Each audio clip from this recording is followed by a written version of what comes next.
سب سے پہلے میں شکر گزار ہوں شور کوٹ کی صحافی برادری کا، احباب میڈیا کا کہ وہ تشریف لائے۔ دو تین باتیں آج کی اس مجلس میں اور محفل میں کرنا چاہوں گا۔ ایک تو یہ کہ نئے سال کا آغاز ہوا ہے، اللہ رب العزت اسے خیر کا اور سلامتی کا اور بہتری کا ذریعہ بنائے پوری دنیا کے لیے۔ گزشتہ سال آپ سب جانتے ہیں کرونا کی وجہ سے بہت سی مشکلات اور اموات اور بیماریوں کا سلسلہ اور سامنے رہا، اور لوگوں کو بے روزگاری اور دیگر مسائل کا سامنا رہا۔ اللہ سے دعا ہے اللہ آئندہ سال ایسی کسی مشکل سے، پریشانی سے پوری انسانیت کو محفوظ رکھے۔ دوسری بات یہ کہ وطن عزیز جس کی ترقی، خوشحالی، استحکام، سلامتی کے لیے ہر پاکستانی دعا گو بھی ہے، خواہش مند بھی ہے، اس سلسلہ میں لیکن ہم کسی سمت کی طرف جائیں اور ہر پاکستانی اپنے اپنے تئیں یہ خواہش رکھنے کے باوجود، یہ دعا کرنے کے باوجود، یہ جو اجتماعی مقصد ہے پاکستان کی ترقی کا، استحکام کا، خوشحالی کا، سلامتی کا، افسوس کی بات یہ ہے کہ من حیث القوم ایک ہو کر ہم ان مقاصد کے حصول کے لیے کسی سمت اور منزل کا تعین کرنے میں ابھی تک ناکام رہے ہیں۔ ہر قوم میں، ہر وطن ملک میں سیاسی اختلافات ہوتے ہیں، لیکن ان اختلافات کی بنیاد پہ جو اجتماعی معاملات ہیں اس تک وہ تقسیم، سیاسی تقسیم یا سماجی تقسیم جو ہے ان اجتماعی معاملات تک نہیں پہنچتی۔ لیکن وطن عزیز میں بدقسمتی سے ہم نے اس تقسیم کو اس قدر گہرا کر دیا ہے کہ ہم کسی معاملے میں بھی اکٹھا نہیں ہوتے، کسی معاملے بھی اپنی اجتماعی رائے نہیں دیتے، یا کسی معاملے میں بھی ہم اکٹھے ہو کے کسی اجتماعی منزل کا تعین نہیں کرتے۔ لیکن میرے خیال میں اب وہ وقت آ گیا ہے کہ یہ تقسیم بند ہو اور یہ سماجی بنیادوں پہ ہو، سیاسی بنیادوں پہ ہو، کسی اور بنیاد پہ ہو، اس تقسیم کو ختم کر کے یا اس کی خلیج کو ختم کر کے اصولوں کی بنیاد پہ اختلاف کر رہے ہیں، رکھیں ضرور کریں، لیکن جو اجتماعی مقاصد ہیں، قومی مقاصد ہیں، ان کے لیے اکٹھا ہونے کا وقت آ گیا ہے۔ اسی طرح اب یہ وقت بھی ہے کہ قوم کی ایک تو اجتماعی آواز بنے، ایک کلیکٹیو وزڈم ہو ہماری قوم کا، اور پھر اس کے اظہار کا بھی موقع ملے، اور وہ قومی اظہار جو ہے وہ اس کو یہ موقع ملے اور اس کو یہ حق ملے کہ وہ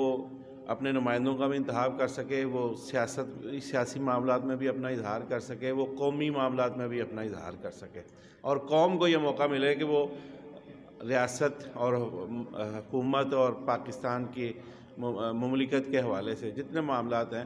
اس میں وہ اپنی رائے دے سکے، شریک ہو سکے، اور عوام یہ سمجھے کہ ہم بھی معاملات میں شریک ہیں۔ اسی طرح میرے خیال میں ہم آگے بڑھ سکیں گے جب عوام کو یہ حق دیا جائے گا۔ اور تیسری بات حکومتی کارکردگی کے حوالے سے یہ میں بات کرنا چاہوں گا کہ قوم کے حصے نے اور مختلف طبقات نے اس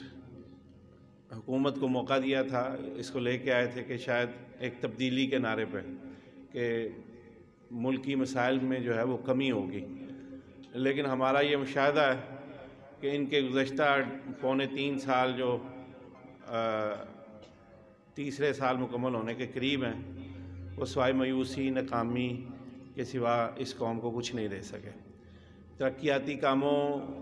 پہ ایک بریک لگ چکی ہے۔ اسی طرح کہا جائے کہ یہ ایک سوشل ویلفیئر کا نعرہ لے کے آئے تھے کہ عام آدمی کی حالت زار جو ہے وہ بہتر کی جائے گی۔ ہم اپنی طرف سے کچھ نہیں کہتے، آپ اپنے نعروں پر ہی عمل درآمد کر لیجئے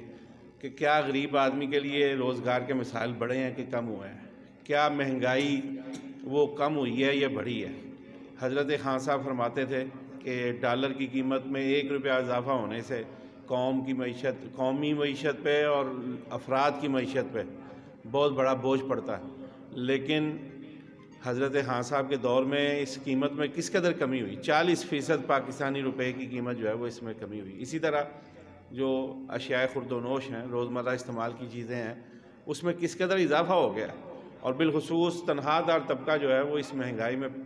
پس کے رہ گیا ہے، اس کے لیے وسائل بھی محدود ہیں، اس کے لیے معاملات بھی محدود ہیں۔ تو ہم تو یہی کہیں گے کہ آپ اپنی اداؤں پہ اپنا خود ہی غور کیجئے اور قوم کی حالت پہ رحم کیجیے، غریب کی حالت پہ رحم کیجیے، جس نعرے پہ آپ اقتدار میں آئے تھے۔ اور شاید انہوں نے غریب کی حالت بہتر کرنے کا یہ نسخہ سمجھ لیا ہے کہ قومی سیاسی رہنماؤں کو گرفتار کر لیا جائے تو مہنگائی کم ہو جائے گی، کسی اور کو گرفتار کر لیا جائے تو آٹا دستیاب ہو جائے گا، چینی دستیاب ہو جائے گی، یا مہنگائی کنٹرول ہو جائے گی۔ لیکن ہمارے سامنے تو یہی ہے کہ جتنی بھی گرفتاریاں ہوئی ہیں، یا یہ شاید سب کو بھی گرفتار کر لیں، لیکن یہ ڈیلیور کرنے میں ناکام ہے۔ اور میرے خیال میں اس کی ایک وجہ یہ ہے کہ ان کی ساری توجہ مرکوز ہے انتقام کی طرف اور مخالفین کو دبانے کی طرف۔ اگر یہ توجہ، تھوڑی سی توجہ بھی اگر یہ مختص کرتے، منعکس کرتے یہ قوم کے لیے ڈیلیور کرنے کے لیے، مہنگائی کنٹرول کرنے کے لیے اور غریب کے لیے، تو شاید آج صورتحال مختلف ہوتی۔ اور میرے خیال میں اب زیادہ وقت نہیں رہا، اب کاؤنٹ ڈاؤن شروع ہو گیا ہے۔ بالفرض پی ڈی ایم اپنے مقاصد میں ناکام بھی اگر رہتی ہے اور وہ حاصل نہیں کر سکتی 31 جنوری کو آپ کا استعفیٰ، لیکن آپ یہ غور کریں کہ آپ اب چوتھے سال میں جانے والے ہیں، آپ کے 3 سال مکمل ہونے والے ہیں اور چوتھے سال میں جانے والے ہیں۔ اب نظر آنا چاہیے کہ آپ نے 3 سال میں کیا کیا ہے، اور چوتھے سال میں اس اپنے رزلٹ کے ساتھ آپ کو آنا چاہیے، جو ابھی تک شاید آپ دکھانے میں ناکام ہے۔ میں انہیں الفاظ پہ اتفاق کروں۔ اور پھر آخر میں یہ بات میں ضرور کہنا چاہوں گا کہ اگر پاکستان کے ان تمام مسائل کو دیکھا جائے تو اس کا بنیادی سبب ہم یہ سمجھتے ہیں کہ کسی بھی چیز کی بنیاد جس چیز پہ رکھی جائے، آخر اس کی ترقی، استحکام اور اس کی مضبوطی اگر منحصر ہے، وہ اس کی بنیادی چیزوں پہ، بنیادی نعروں پہ ہے، بنیادی اصولوں پہ ہے، اور وہ اسی دستور پہ ہے جو بنیادی طور پہ جس کا نعرہ لگایا گیا تھا۔ تو وطن عزیز کے قیام کا جو بنیادی نعرہ ہے،